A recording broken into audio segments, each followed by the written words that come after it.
Good afternoon, and welcome to today's webinar, The Role of Food in the Wellness of the Heart, Caring for Your Heart and Preventing Heart Disease. My name is Juliana Valencia, and I am the supervisor for the Caregiver and Supportive Services Unit with Fairfax Area Agency on Aging. Before I introduce today's speaker, I will go over a few housekeeping items. This presentation is being recorded, and a link for the recording will be sent to all registrants a week from today. There is a Q&A button where you can submit all of your questions. We are going to allocate a few minutes at the end of the presentation to address all of your questions. We have also enabled closed captioning if you need it. And lastly, there will be a brief survey as you signed out. Please take a moment to fill out that survey because it truly helps us provide programs that are relevant and important to our caregiving community. Now, it is my pleasure to introduce today's speaker, Dr. Akil Taher. Dr. Akil Taher is a practicing medical doctor, an author, eternal optimist, explorer, adventurer, a strong advocate for a whole food-based, plant-based vegan lifestyle. He is a septuagenarian athlete who has educated thousands to understand a way out of the pain of chronic illness and disease. He believes that what you eat is the most important pillar of the 6 pillars of lifestyle medicine. Dr. Taher knows and shares through his incredible story, the life-changing benefits of living a whole food, plant-based vegan lifestyle, and it is more than what you may think. Dr. Taher's book, Open Heart, the transformational journey of a doctor who, after bypass surgery at 61, ran marathons and climbed mountains, is available on Amazon, Kindle, Audible, and all of the proceeds from his book sales go to charity. Dr. Taher, welcome, and thank you so much for being with us today. We are truly excited about your presentation. So if you could turn your camera and your mic on, that would be wonderful.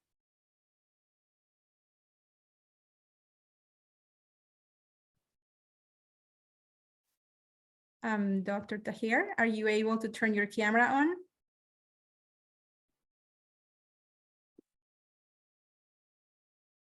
Okay. Thank you so much, Juliana, for that kind and the gracious introduction.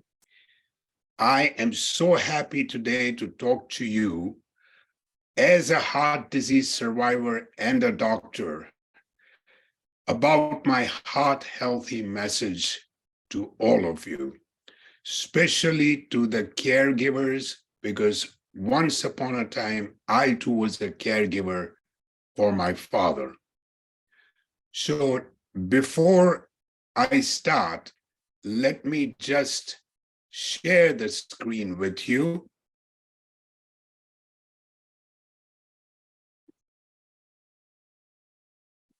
So here we are, and let me go. Perfect. Why are we talking about heart disease? We are talking about heart disease because it is the leading cause of death in the US, in India, in Europe, and worldwide. For 106 years in a row. Now, it kills more people than all the cancers combined. Cancer of the colon, cancer of the lungs, cancer of the prostate, and cancer of the breast. Now, I'm not trying to undermine the cancer, not downplaying the role of cancer, but we have done so much of research, therapeutics, and all that so that we have brought down, say, for example, cancer of the breast, the mortality is now 4%.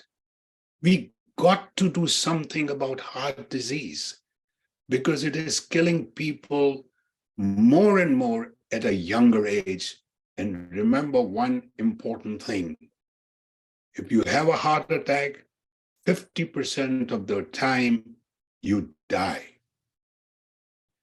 So every 36 seconds, you have somebody dying of a heart disease. In 2020, it was 38 seconds. Now it has come down to 36 seconds, and it is costing the taxpayer $375 billion. So what do? We have this unique organ, a very special organ in our body that is your heart. It's a jewel in your body. Now, this heart is the size of your fist, and it beats 100,000 times a day, pumping 2,000 gallons of oxygenated blood to every organ and part of your body. So if you take somebody who is 70 years old, his heart or her heart has beat more than 2.5 billion times. So what this heart also needs looking after. And how do we look after this heart? It is because we have the coronaries, the blood vessels that come to supply oxygenated blood to the heart. Why are they called coronaries? Because they crown the heart. It's like the coronation. So you have this right artery, don't go in for names, right coronary, and you have the one which is going down, which is a descending artery, and one which goes behind, which is a circumflex artery. Now, this left anterior descending artery was for the longest time called as a widow maker.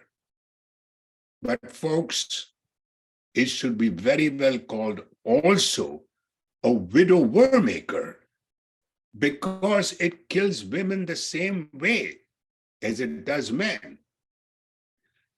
In fact, in 2020, there were 315,000 deaths of women. That means 1 in every 5 women died of a coronary artery disease, which is the most common of heart diseases. 1 in 16 women at age 20 and over does now have a coronary artery disease. So we go to the next slide. You have to understand, when you talk about heart disease, you got to understand the mechanics of the coronary artery blockages. I talked to you about the coronary arteries. These are extremely important blood vessels. Let's find out how they get blocked. So I'm going to give you this little cross section of a coronary artery. Not any rocket science in this. It just has an inner layer of endothelium, which is producing a very powerful substance, nitric oxide, here. And this nitric oxide, remember this, keeps the artery dilated, keeps the blood flowing smoothly in the lumen, and it also protects the arterial walls so that they remain elastic and not becomes thickened, because once they're thick, the pressure increases and your blood pressure can increase. If your lumen does not, if this blood flow is not flowing smoothly over here, you can get blockages and plaques. So this is your normal coronary artery. Let's look at what happens when you eat a standard American diet, which is full of all these goodies, dairies, eggs, meat, carbonated sugary drinks, processed foods. Look at this picture over here. And see all these burgers and French fries, or for that matter, if you're a junk food vegetarian or a vegan diet, For example, our Indian diet. Does not have meat and eggs, but it has oils, processed foods, saturated fats, a lot of sugar, and also you have what we use ghee, that is clarified butter, which increases the oxidized cholesterol tenfold. Now, let me tell you, this food, it can be anything. The way we are eating right now is just not right. It can be Mexican food, it can be Japanese food, it can be Chinese food, it can be Italian food, but this is our biggest problem, the foods which we are having right now. If you keep on eating food like this for a long period of time, as I did, what can happen to your coronaries? This is what can happen to your coronaries. You see, what happens is it damages your endothelial cells. I was talking about that inner lining that produces the nitric oxide. And once it damages the endothelial cells, now starts the culprits, which are hiding, like the cholesterol, fibrin, calcium, which start forming this plaque, the yellow plaque. And it takes years and decades to form this plaque, which goes on narrowing the lumen, narrowing the coronary artery, and reduces the blood flow. And when it reduces the blood flow to an extent that you start getting chest pain, is when we doctors call it angina. Let me explain to you a little bit more. You see, these plaques, the yellow ones I showed you, it takes decades of plaque formation. But remember, if this is your blockage in your coronary artery, now comes the new blood vessels. These are the collaterals which form around the heart, and they keep on joining distally to the coronary, supplying the blood always so that your heart is never devoid of any blood. And so you are always going to get blood to your heart, even if there is a blockage, if there are collaterals or new blood vessel formation. Let me give you an analogy. If you have a raging stream and you want to block it, you will keep stones, bricks, whatever you have to stop the stream. But water has its own way to go forward. It'll go under the stones, over the stones, sidewards to move forward. Similarly, with the blockage, if you have this coronary new blood vessels, you will have the blood moving forwards, and it is very little chance of getting a heart attack. Heart attack, angina, and heart attack. I want you to understand this. What is angina? This is angina. Heart attack, what is heart attack? A heart attack means that now your clots are not thick. You have some young, friable, soft clots, can rupture suddenly, and they form an emboli, a clot that can cause a sudden blockage to a certain part of the heart. This, folks, is a heart attack when 50% die with the first heart attack. This is a true emergency. You cannot wait. You run to the emergency room, they take your EKG, they do the blood work, they find out you're having a heart attack, they take you to the cath lab, and boom, boom, boom, they destroy all your clots, and they put in stents, or if that fails, they do a bypass surgery. But what happened to me? I had angina. My plaques were large, thick, containing calcium, scar tissue, and sturdier, unlikely to break and cause heart attacks. Two of my arteries were 98 to 99% blocked, but I did not get a heart attack. Why am I saying this? Because your choices when you have angina, you have no choice when you get a heart attack. So, had I known then what I know and understand today, I would have looked for other options besides stents and surgery.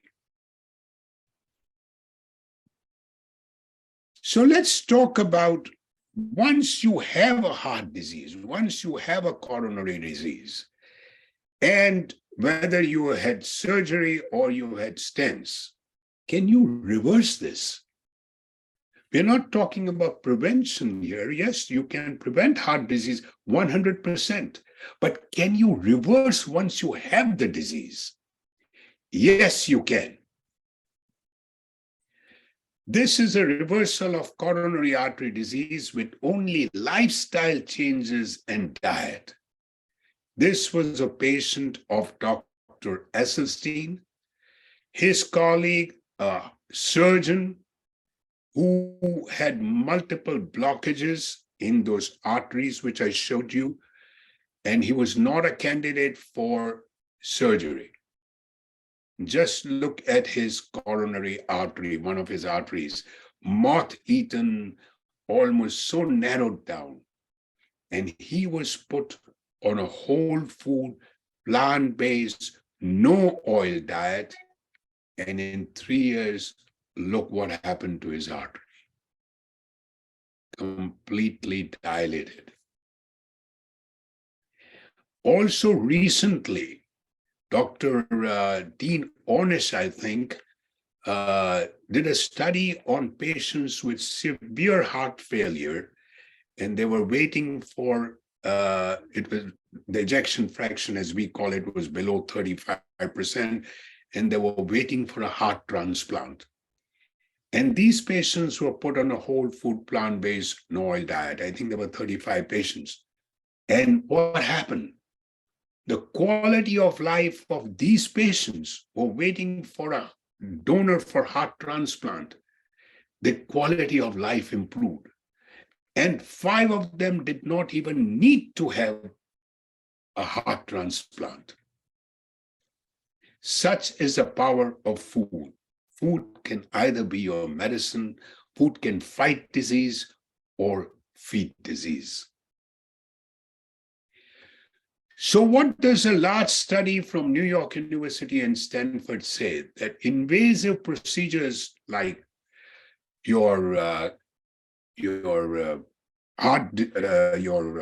surgeries or your stents are no better than diet, medication, and lifestyle changes, even in severe but stable heart disease. And Dr. John Cook goes a step further to say that 50% of the heart bypass surgeries and stents done in the US are unnecessary. So here comes my story. Why do you want me to tell you all my story? Because being a physician, I am also a heart disease survivor. You see, in my young days, I worked hard, long hours without paying any attention to my family, friends, or my health. You see, I loved till the age of 61. I was a creator of my own unhealthy lifestyle. I spent absolutely eating unhealthy foods without worrying about the consequences, worrying about what results they would have, what impact they would have on my body. I was called a seafood eater, SEE. I had everything at sight. And like a moth to a flame, I was drawn to these unhealthy foods. And I needed these foods to get my daily high. My genetics were bad. Yes, they were. But genetics play only 10 to 15% of your health outcome. And that too can be negated or mitigated by lifestyle changes, which changes and plays the role in epigenetics. Now, apart from having a bad diet, I was also, if I did not work hard enough or ate what was in front of me, I would lie on the couch, and the only muscles I exercised were my fingers and my hand muscles, using the remote to change the TV channels or to watch joggers run in the park, my eye muscles. And on top of this, I had a type A personality. That means that everything I needed under control, it was my way or the highway. So all these stresses led to my having coronary artery disease, heart disease at a very young age of 56. And I was advised stents. Now, folks, the cardiologist who did put my stents was a brilliant young cardiologist. But what happened was during the procedure, I had a cardiac arrest. My heart stopped. And I had to be shocked to get my heart beating again. To my horror, I saw those huge battle burns the next morning. But this is not that important. The important thing is the doctor, the young doctor who saved my life, 2 years after doing stents in me, he had a massive heart attack as he was on his treadmill, and he was only 52 years old. So you must be thinking now that I would have changed my lifestyle after this episode. No, I did not. I continued my unhealthy lifestyle, paying very little attention again to my health. And I was now, I started withdrawing from life.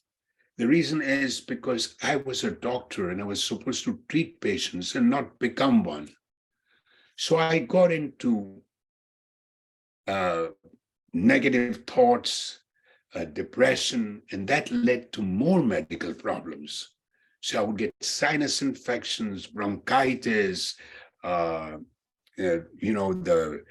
typical heartburns and thrombotic piles, and you name it, and the infamous diverticulitis. I'm going to talk about diverticulitis on the 21st of this month.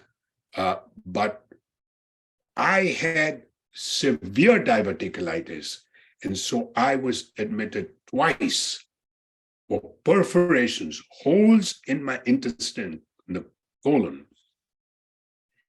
And now picture this. My friend, the surgeon who's standing over me in the surgery room and telling me, Akil, if I do not do surgery on you now, you may not survive. So life was miserable at that point in time, and that continued for 5 long years before I came back.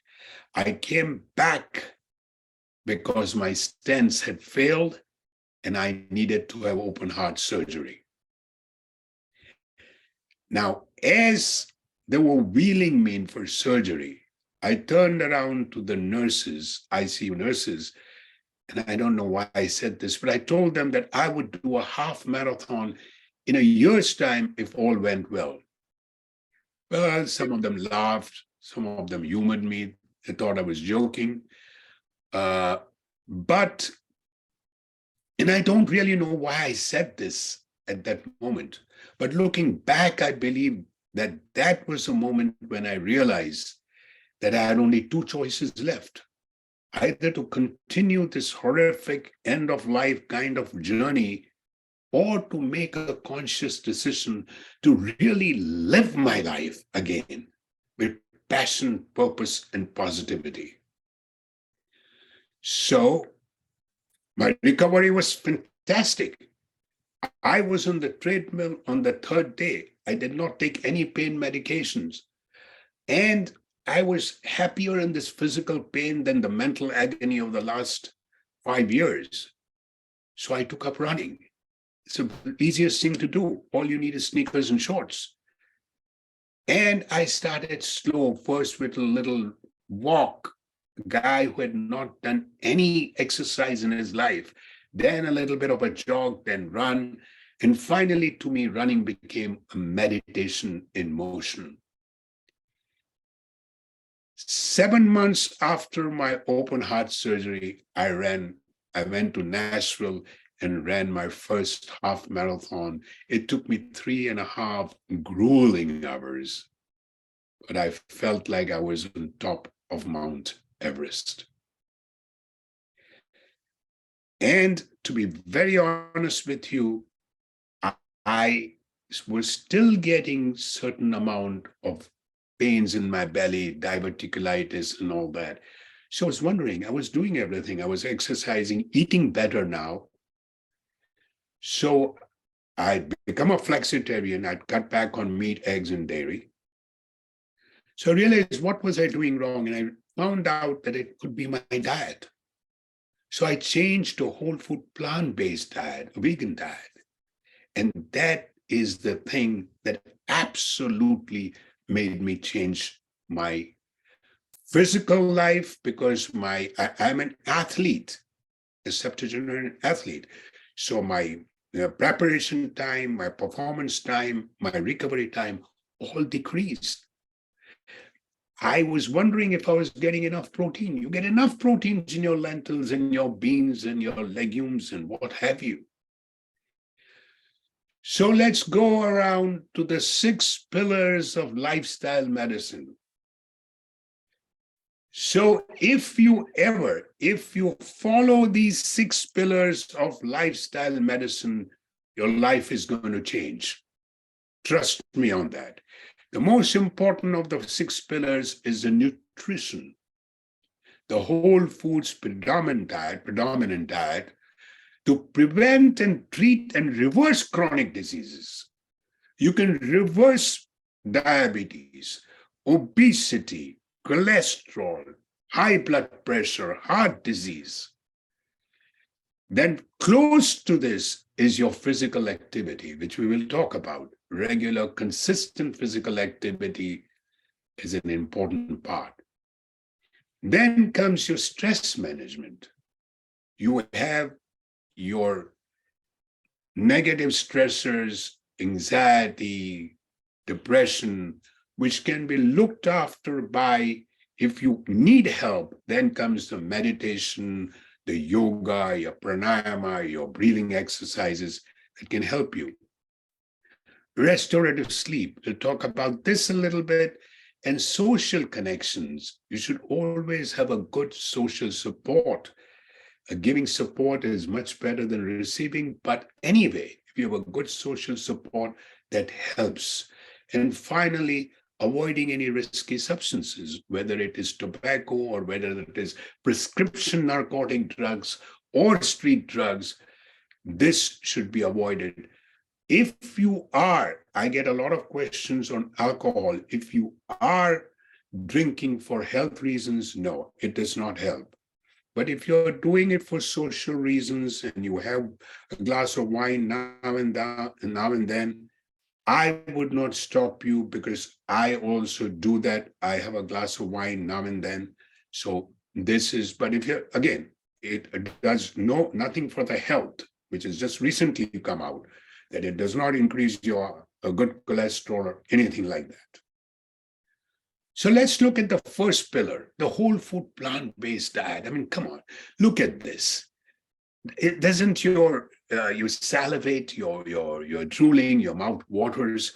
Would your mouth water if you look at a goat or a calf or a chicken? No. And then the fruits and vegetables, your grains, your barley, your brown rice, your millet, your couscous, your amaranth, your quinoa, your beans. You've got 18 different variety of beans, your lentils, so many different types of lentils. Nuts and seeds. You can have your cashew nuts, your almond nuts, your walnuts, your pistachios, your seeds, your sunflower seeds, and your pumpkin seeds.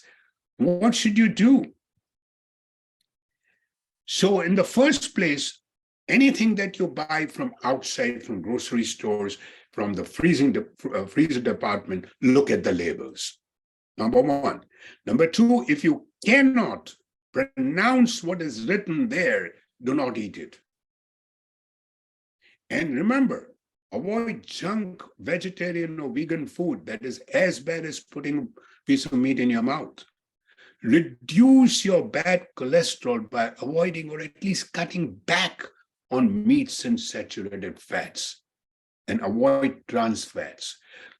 Just remember one thing, even if you are eating meat, even if you are eating chicken, your 80% of your plate should be of legumes, beans, vegetables, all that. And just as a condiment, you should be using a small piece of 3 to 4 ounces of meat.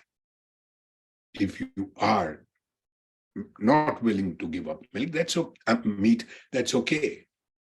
Also remember, dairy is harmful too, because of a cup of 2% milk has the same saturated fat and cholesterol as 1 ounce of meat. So look at the back of the labels. If it is unsaturated fats, I'm not saying it is okay, but it is better than having. If you see saturated fats a lot, do not take it. And so I was talking about it, since we are all caregivers in some way or the other. Are there any nutritional requirements which are required in older adults? Yes, when you get about 60 or 55, then you start eating more, your appetite increases. But once you get into 70s and 80s, your appetite decreases. And the most important thing is at this particular time are two things. One is your thirst centers don't work at that time. So please have enough of fluids and liquids. Unless you've got heart failure or kidney problems, then ask your doctor. And number two is fiber.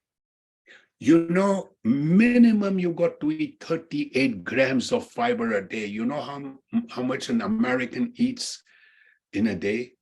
Less than 15 grams. And if you can get a higher fiber, 80%, 90%, you will feel your bowel movements are better. You do not get constipated.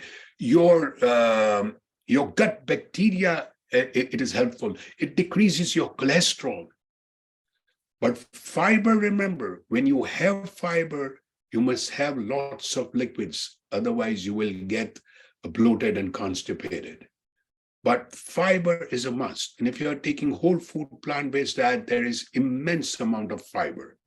Number two, I would like to talk in older patients is vitamin B12. If you are a vegetarian or vegan, a B12 must be put into as a supplement. 1,500 or 2,500 is perfectly all right of vitamin B12. In fact, even if you are a meat eater, you should be getting B12 if you're an older person, because there's so many medications for heartburns that they take that does not absorb the B12. Calcium, think about calcium. You don't require 1 gram and 1.5 grams of calcium. All you require is 700 milligrams of calcium, and you get it into your vegetables, your green leafy vegetables, your bok choy, your kale, your spinach, your nuts, walnuts, your pumpkin seeds. You get enough calcium. You need 700 milligrams only. Now, vitamin D, yes, this is extremely important. If those who are listening to me, please get your vitamin D checked and start taking vitamin D. vitamin D does not, as you grow older, you cannot get enough vitamin D. You need a supplement of vitamin D because food sources do not have, unless you are taking a mackerel fish or a salmon or a tuna fish, but otherwise you do not get enough vitamin D. Even an orange juice or something is only 100 international units of vitamin D. Now, vitamin D is important because it absorbs calcium. Vitamin D is important because it looks after your skeletal health. So you do not get fractures, hip fractures, where you lie in the hospital for years and probably you can die with hip fractures. Actually, if you're living on the southern area of United States, then a certain amount of sunshine vitamin can, if you, from 10 o'clock to 3 p.m., this is the time that you get your sunshine that is good enough to absorb vitamin D, which lasts longer than supplement vitamins. But it should not be sitting at home and getting your sun rays through the window pane. No, the ultraviolet rays do not penetrate.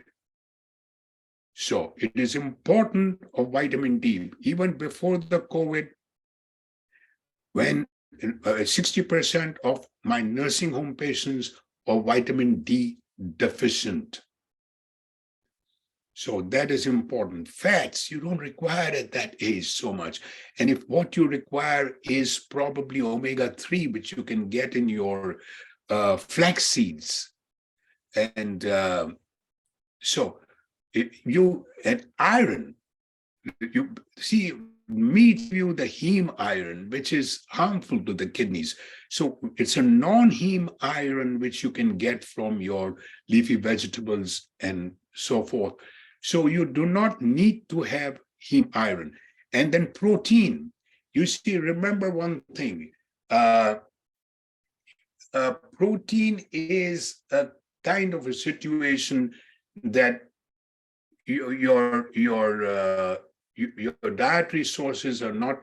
The protein is such that you, again, do not require that much of protein.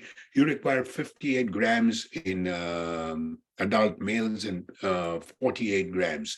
And I do understand in females, and I do understand that your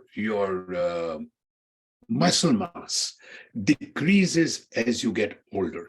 But that does not mean you have to take protein supplements. What you have to do is certain exercises so that you get enough oxygen to those muscles and you can build up, because muscle mass decreases as you get older for two reasons. Either you are because of inactivity, and number two, to hormonal reasons, testosterone. So, but you don't need to take testosterone. All you need is to have a proper protein-based diet, and you should be okay. A little more of protein in the plant-based form should do it. Heart-healthy exercise, 30 minutes of moderate exercise 5 times a week under stress should be perfectly all right. And you see, if you're doing cardio, then remember that you should at least get your heart rate to 70% of your maximum. Now, how do you calculate your maximum heart rate? Your maximum heart rate is 220 minus your age. Take for me, I am 75 years old. If you minus my age, 220 minus my age, it will be roughly about 145, 146, and 70% of that is 103, 104. If I do not do this even for a short period of time, 10 minutes a day, that will not give me the cardio protection. So you don't have to do, you intensely can do it, and then you can go back onto your brisk walking or what have you. Exercise also increases your endorphins, so you feel good, your good cholesterol increases. In the long run, it decreases your heart rate. So the muscles can pull oxygen from the blood without having the heart to do more work. And it brings down your blood pressure by 5 to 10 points if you continuously do a good exercise regimen. So for elderly again, endurance exercises, biking, brisk walking, dancing, whatever you can, running, jogging, what have you. Strength exercise is very important. I mean, you can do it on your wall exercises for strength, your floor, exercises. And you can also, and remember, we Americans tend to go to a grocery store and look at the closest parking space. Let's make it a point to look at the furthest parking space so that we walk. And then when we get and fill up our cart, let's not roll the cart. Let's get the bags in our, unless you've got too many.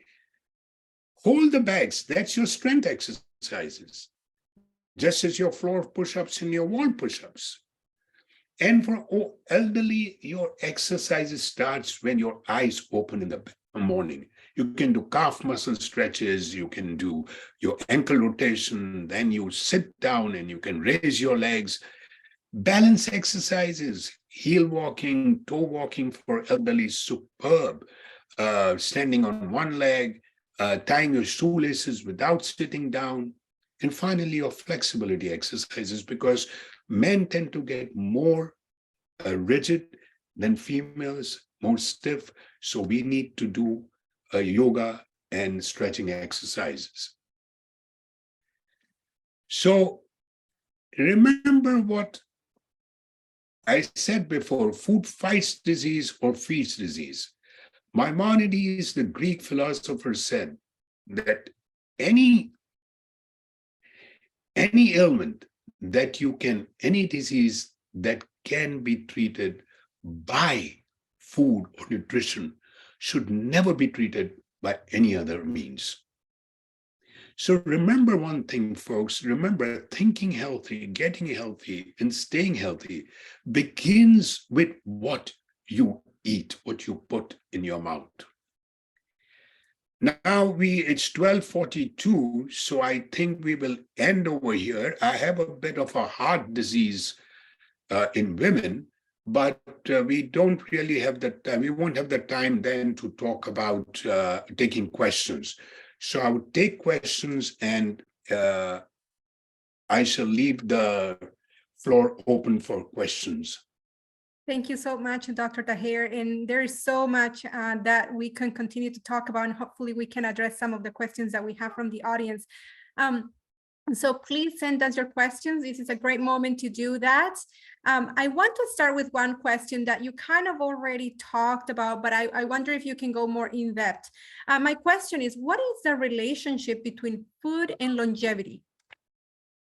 Yeah, and this is a very important question. You see, we have got telomeres. You see, we've got every cell in our body has this DNA. And then this DNA has chromosomes.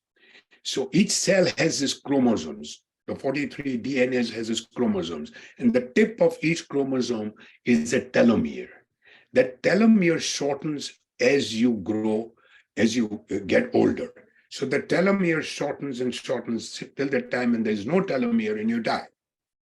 What they found is a whole food plant-based diet increases the telomere length or decreases a shortening to a great extent. If you take a whole food plant-based diet, that telomere, and there is an enzyme, telomerase enzyme, and Elizabeth Blackburn got a Nobel Peace Prize for finding this telomerase enzyme.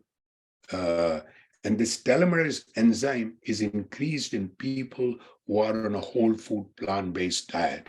So if you take somebody who is a runner and say strict calorie control and strenuous exercises, still the telomeres will not increase.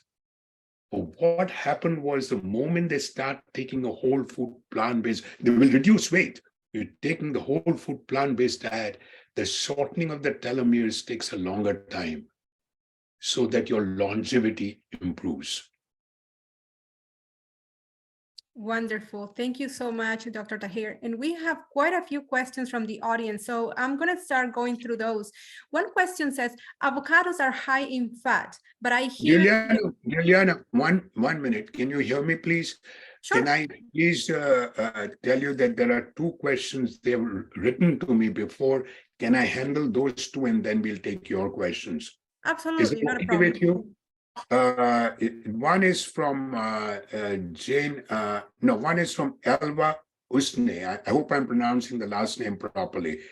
She was talking about she has got high blood pressure and irregular heartbeats.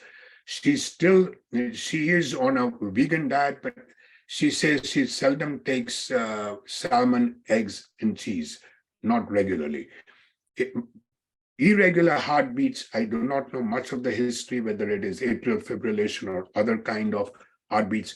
That has got nothing to do as far as the plant-based diet is concerned, but I will give an open statement to anybody over here. No matter what you have, no matter what ailment, no matter what disease, no matter what sickness you have, there is no reason why you can't be on a whole food plant-based diet, period. So for her also, a whole food plant-based diet would really help her. Regarding the irregular heartbeats, I don't really know the exact history, so I cannot tell her that. And one lady wrote a beautiful, she's an 85-year-old lady, she told me, and Jane Harding. She has written to me about the dairy and the meat lobbying and the dairy lobbying things, and I entirely agree with her. But I want to tell her that we are in this fight together. It took us 10 years to beat the smoking industry, the tobacco industry, and it'll take us time. But we are going to eat better. We are going to get away from processed food and become flexitarians, eating less meat, eggs, and dairy. So those two questions are out of the way. I'm open to anything you want now. Thank you, Dr. Tahir. So our next question is, avocados are high in fat, but I hear they are good for the heart. Is the fruit okay, but avoid avocado oil? How much avocado per day? Okay. Let me tell you one thing. Avocados is perfectly okay with somebody who does not have high cholesterol or heart disease. Avocados have cholesterol. So if your cholesterol is 250 tomorrow, then I would advise you not to have avocados. The protection of avocados for the heart is not proven, but it is a good source of fiber. It is a good source of antioxidants, phytonutrients. So by all means have avocados. But if you've got a heart disease like I have, a coronary artery disease, no. If you've got a high cholesterol, then try to limit your avocado. So avocados is good. I've heard this many a times. I would like everybody in the audience to have, if they don't have a heart disease or high cholesterol. Thank you. That's important to know and to make that distinction. Thank you. The next question that we have says, following a bypass, does the patient always have to be on beta blockers and a statin, or can these be reversed? Okay, excellent question, whoever has given that question. When you have a bypass surgery, you do not need to be on a beta blocker, period. Now, cardiologists will tell you that if you have got a heart attack, that I explained to you in my slides, severe chest pain like the Hollywood type of chest pain, and you're taken into the emergency room, after the stents are put and bypass surgery is done for heart attack, then they put you on beta blocker so that your heart has to do less work. So that is the reason why beta blocker is advised for after heart surgery. Now, in my opinion, what was the second part of the question? Let me look at it. It says, The second part of the question was, or statin, let me Statin. spell. Okay. Can this or Statins are statins are your Lipitors and all that, your Zocor, Lipitor. Now, this is a very important question. See, my point in telling people is that if you're on a whole food, plant-based, no oil diet, then why do you require a statin? Because you're not taking any cholesterol. And even if you're taking the whole food, plant-based diet and you're not taking a statin, remember you're producing nitric oxide. It is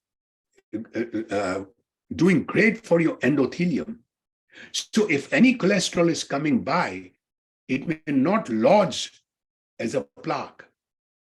It'll just flow away. So the idea is that, in my opinion, if you are on a whole food, plant-based, no oil diet, again, ask your doctors. That's a disclaimer. But I, for example, would not want people to take statins because there are side effects. Unless your cholesterol is so high that you absolutely cannot control, then ask your doctors. But in my this thing is now, whether cholesterol is causing disruption of endothelium, that is a different issue. But to me, if your endothelium is healthy, why do you need statins? Because statins basically bring down the cholesterol.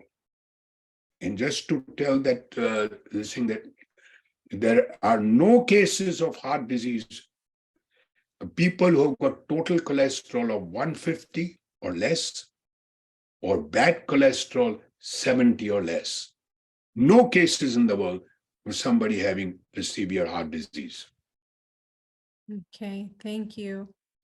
So our next question says, if you are taking blood pressure medications with exercise and more healthier eating, can one come off this medication? Absolutely. No doubt about it.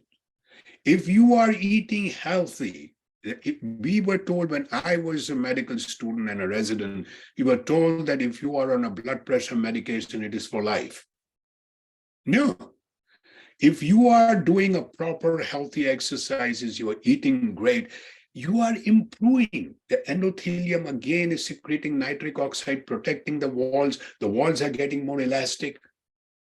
So you don't have to. You go by what you have. If by doing the exercises and by eating healthy, you still have a high blood pressure, go on a medication. I always tell people, you got high blood pressure, your doctor has put you on medication, take the medication. Then go on a whole food, plant-based, no oil diet, okay? And exercise, and do all the 6 pillars of lifestyle medicine. When you do that, your doctor will tell you, he will get into a shock. Oh, how come your blood pressure is so low? Please, we need to reduce your medication. The next time you go, oh, it's still low, still reduce. And eventually you can stop it. I like that approach. Thank you. Somebody is saying seed nuts, etc., may cause diverticulitis. I would want everyone here listening to me to please attend the talk on the 21st. If you're not registered, please register for this. It'll be an eye-opener. It is a fallacy to think that seeds and nuts is causing diverticulitis. It was said 20, 30 years back that this was responsible. This is not responsible for diverticulitis. Having said that, the most important part of your digestive system and to get your food properly processed does not start in your stomach, it starts in your mouth.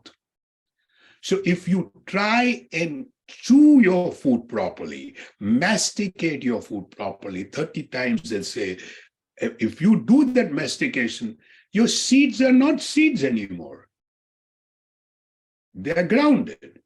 So even if you have a belief that seeds and tomato seeds and this seeds are causing, which is not true, and I will bring it out very much into an understanding of why we get diverticulosis. There are pockets in the colon. well, medical science will tell you, oh, 60-70% have diverticulosis, pockets in the colon, but only 20% get diverticulitis. So don't worry about diverticulosis. No, it is wrong to have diverticulosis. If you have a proper diet, you don't get pockets. We'll talk about that later, but no, nuts and seeds you can have. I'm having enough nuts and seeds, twice perforated my colon. I'm having nuts and seeds. That diverticulitis of mine or diverticulosis is in the back burner. Mhm. Okay, thank you for that clarification. So our next question says, can a whole food plant-based diet and lifestyle changes reverse moderate to severe mitral valve regurgitation? Mitral valve regurgitation is malfunctioning of the mitral valve, so that the blood, when it goes completely, does not go into the next compartment, it goes up again into the atria.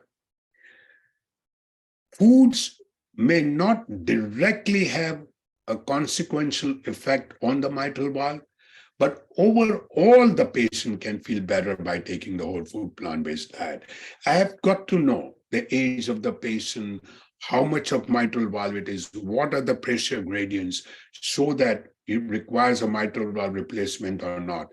But direct effect, no. But overall effect, feeling better, yes. All right, that's helpful. Thank you. We have another question. It says, I've heard the formula for max HR is 20/20 age, but missed how often the max is safe. Could you repeat what is the best HR for daily physical exercise workout? Maximum heart rate is out. Okay, I'll tell you. If you are doing for cardio, your maximum heart rate, your heart rate should be 70% of your maximum heart rate. So what is your maximum heart rate? Remember the figure 220 minus your age. So 220 minus my age, 75, comes to roughly 145, 146. 70% of that is about 104, 105 approximately. So if I am walking in the park and my heart rate is 81, it's helping me. Endorphins, feeling good, taking in fresh air. But it's not really helping me cardio. My advice to people is this. When you think about exercising for half an hour, do 10 minutes of intense exercise where your heart rate goes 10 to 15 minutes, where your heart rate goes 70% of maximum heart rate. Then do the normal exercise. Then do not sit at your desk. You sit at your desk, but every 1 hour or so, move down. Now, after I finish this talk, I'm on my top floor of my house. I will go down, I'll come back, I'll go down, I'll do things. So you've got to keep moving. Then I've got another session at about 3 o'clock. So I will do that for an hour. Again, I'll go down, up, down. So you move yourself. You can do 1 hour of tremendous exercises. And then if you're going to be on your desk for next 10 hours or 8 hours, it's not really helping you. Thank you. And I think that with this in this virtual world now after the pandemic, and even during the pandemic, we sitting in front of our computers on our desks have become kind of a daily habit. Yeah. Juliana, absolutely right. I could not agree with you more. And we have to make a concentrated effort to move. Yeah, and absolutely. children especially, I've seen so much of obesity in the COVID area. I'm giving a talk about that too, but later on. Okay, next one. Thank you, Dr. Taher. Our next question, there's a lot of conflicting information about dairy products and eggs, which I think this question is very relevant to that. With your plant-based diet recommendation, is there room for eggs, let's say 2 eggs per week? What about milk, 2% or skim milk? What are your thoughts about that? The first thing I would say, I would tell people, that dairy is the one thing that should not be taken. And if you can avoid, if you can give up one thing and get the fastest results, the maximum fastest results is to give up dairy. Why? Because dairy has other products. You got non-dairy milk, you got your soy milk, you got your almond milk, you got your pea milk, PEA milk, you got your, so there are so many milks available. You want ice creams, there are ice creams in these milks also. You want yogurt, you get yogurt in this. But trust me, if you have milk, first of all, most of us are, cannot suit milk because there is a protein which is called casein. This casein protein in the milk is only digested by the calves. So it cannot be digested by human beings. But we take it thinking that our bloating, our little bit of gaseous and flatulence is all a part and parcel of life. You will see immediate difference if you give up dairy. And then lactose. 80% of the world population is lactose intolerant. So we are taking that, and then we are getting all these problems. And dairy, third thing, is how are you having a cow in your backyard and you're milking that cow and giving the cow grass? No, you're not. You're going to the supermarket. There is not one supermarket in the US that will give you a dairy product, a milk product that does not have estrogen, because they have to give large amount of estrogens to the cows to keep them completely always in a process of having give the calves. So the point I'm making is that when you completely impregnate the cow so that it is always pregnant, you have to give large amount of estrogen. This comes out in the milk, and estrogen in the milk has been associated with prostate cancer in men. Wow, So that's the idea scary. is that if you give dairy, don't do dairy. Dairy is the first thing if you can give up. But if you can't, now you're saying, okay, 2% is better than having a full strength milk. Fair enough. Number two is eggs. No, because the idea is that, again, this has got its meat product. So it has no fiber. It has saturated fat. It has cholesterol, the yellow, whatever, the protein too. That's animal protein, which is causing a renal dysfunction, your kidney dysfunction. So in my opinion, eggs should not be there. But if somebody says, look, I'm having white of an egg and I'm having it once, I am not here to change everybody to a whole food plant-based diet. I am here to tell you how people have felt, how my patients, my relatives, my friends have felt on going on a whole food plant-based diet. If you don't feel good with this, you're not going to continue. So when I did this, and to one question which was there before, that I have tried the regular diet, and I've done 100 kilometers bike ride, and I was so tired after that, because I always used to use a big piece of chicken or fish or whatever, huge. And then I would lie in bed for 5 to 6 days. When I did my 100-mile bike ride, I was on a whole food plant-based. I finished my bike ride in 8.5 hours, 100 miles. And then I was called by my clinic the next day that they did not have a doctor to cover. I went home 6 hours driving. Next day, I got up and did a 10-hour shift in the clinic without batting an eye. So important thing is you decide what you want to give. When you give up something, try to keep something from the whole foods that is equivalent to what your eggs. If you love eggs and if you love scrambled eggs, take scrambled tofu. I can make you scrambled tofu, and it has happened in my own house. As I told you, I think I told you before, There were two couples who came and visited me on New Year's, and I told them I'm going to give you scrambled eggs with all the garlic and everything as cilantro and all that. And I gave it to them, and they were finger licking. It's just fantastic eggs. Then I told them it's not eggs, it's tofu.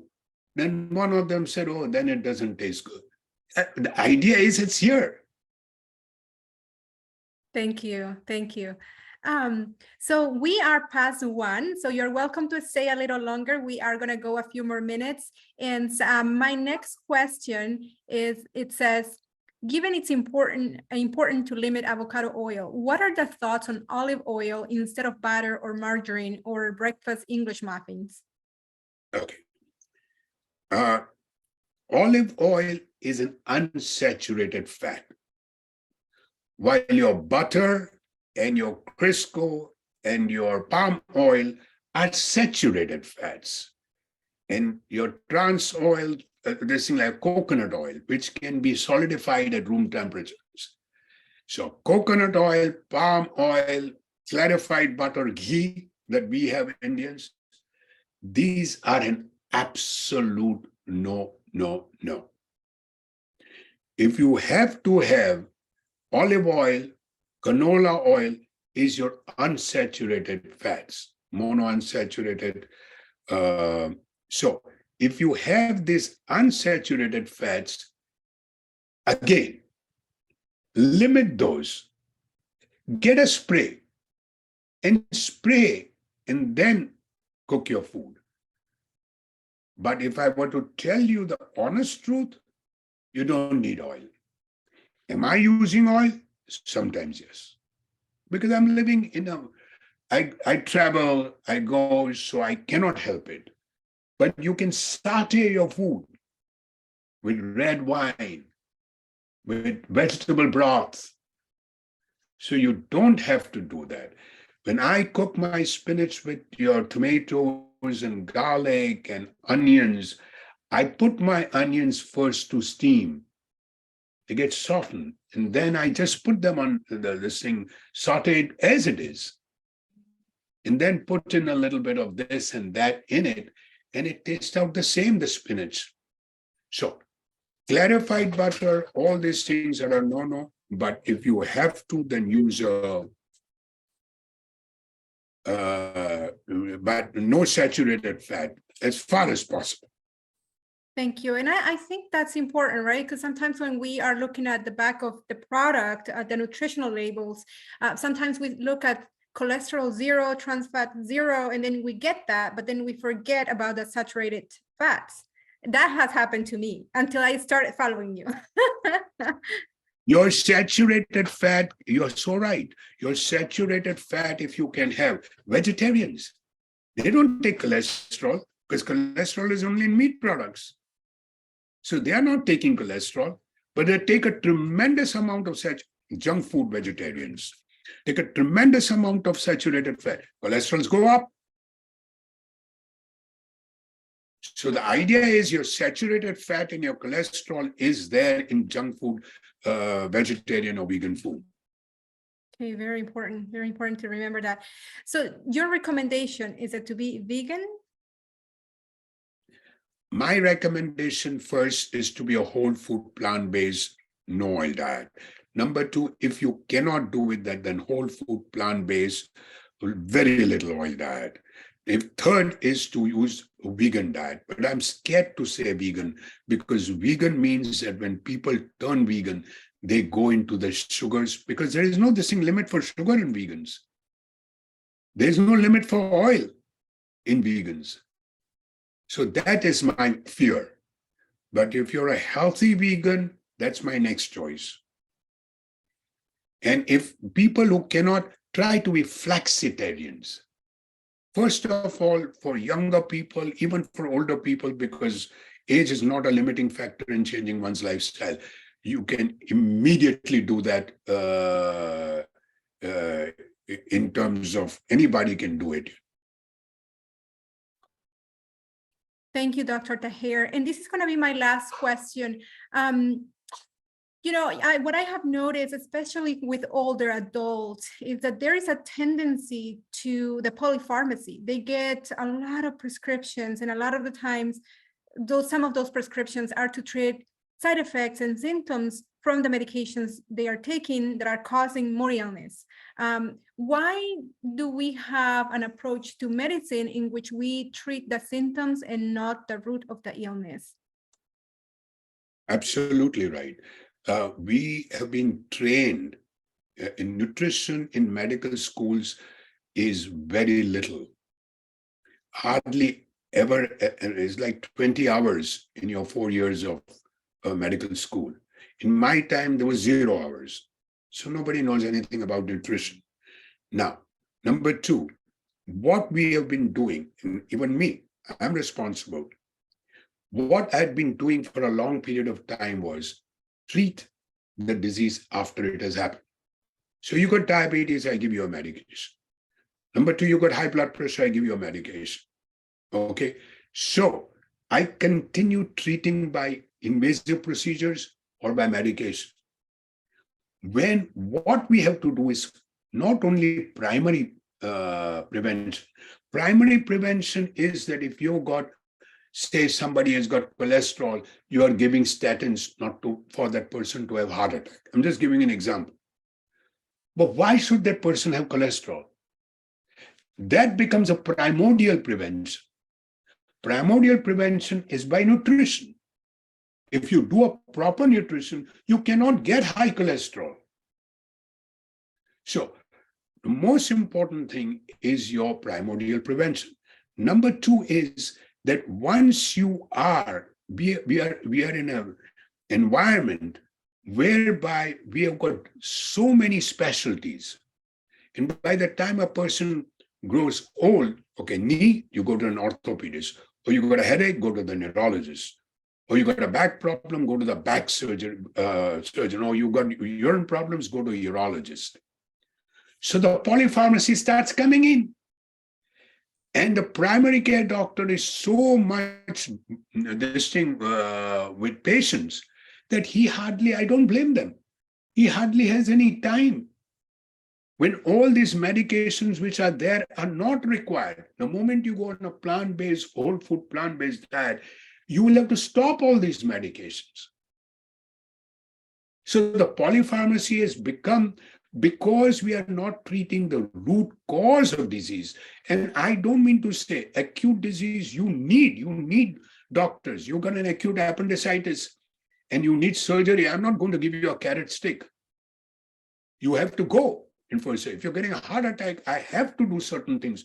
Put the oxygen in you, give you the medications, put the aspirin and call the 911 and get you out. But for chronic diseases, starting from your heart disease, your stroke, your obesity, your diabetes, your what have you, or arthritis, all these are man-made. And they can all be preventable. So that is my main thing. If you can follow a whole food, plant-based diet, there is nothing. And there is a very important thing about the role of foods. And people should read about Dr. Esselstyn, Dr. Neil Bernard, read my book, and the chapter 7, which shows that nutrition, diet is more important than exercise. And you can get a lot out of it, you know.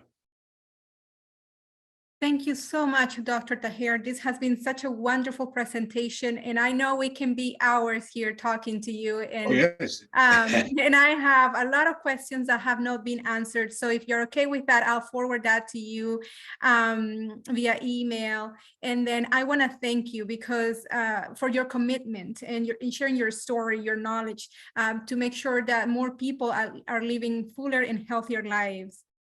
Thank you so much.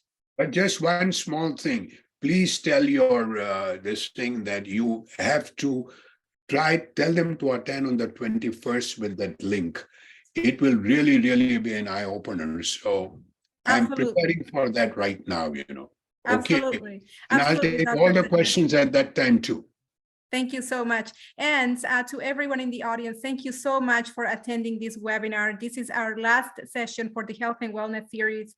Please fill out a survey. Let us know what you thought of today's presentation, and any comments that you have for Dr. Taher, please make sure you include that in the survey. We will share that with him. And I hope you have a wonderful afternoon, everyone. Thank you so much for your time. Thank you, Juliana, and thank you, Gully. I must thank her because she has kept reminding me, and it is very important for a person my age to be reminded. Thank you. Have a good day, Dr. Taher. Bye-bye. Bye.